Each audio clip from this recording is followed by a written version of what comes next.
ngày nay nhom bậc hạt lơกับเพลខាងលើនិងกับเพลខាងក្រោយហើយនឹងគូតខ្ញុំលេង sport មួយនេះខ្ញុំលេងផ្ដោតទៅលើ3ចំណុចទី1ខ្ញុំផ្ដោតលើกับเพลខាងលើ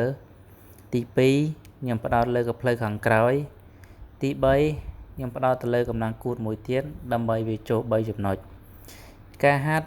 បងប្អូនត្រូវតែអានចង្កេះបន្តិចបងប្អូនត្រូវតែយកខ្នងពើងទៅក្រោយឲ្យជាប់គឺបងប្អូនត្រូវទៅយកកម្លាំងជើងដើម្បីយើងថាក់ឡើងលើផ្ដោតទៅលើកភ្លៅឲ្យតឹងមួយក្បាច់មួយទៀតខ្ញុំលេងកភ្លៅខាងលើលេងចេញក្លែបមកឲ្យវាលូតលាស់ធំឲ្យវាណែនហាប់ល្អគឺបងប្អូនត្រូវតែក្នុងមួយក្បាច់15ដងទៅ12ដងលេខ4ជុំដូចគ្នាដូចវីដេអូនេះអញ្ចឹងខ្ញុំបង្ហាញដល់បងប្អូនចង់បានលើកភ្លៅខាងលើ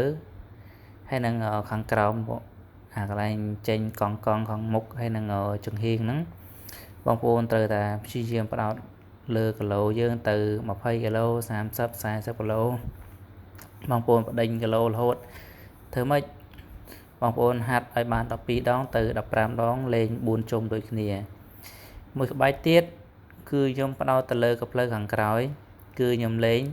10ដងទៅ12ដងទៅ15ដង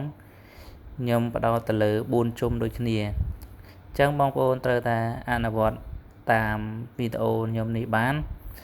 គឺនឹងបានចេញមកលទ្ធផលល្អចាប់ផ្ដើមពី2ខែឬក៏3ខែបងប្អូននឹងមានអារម្មណ៍ថារៀងប្លែកសាច់ដុំច្រើនជាង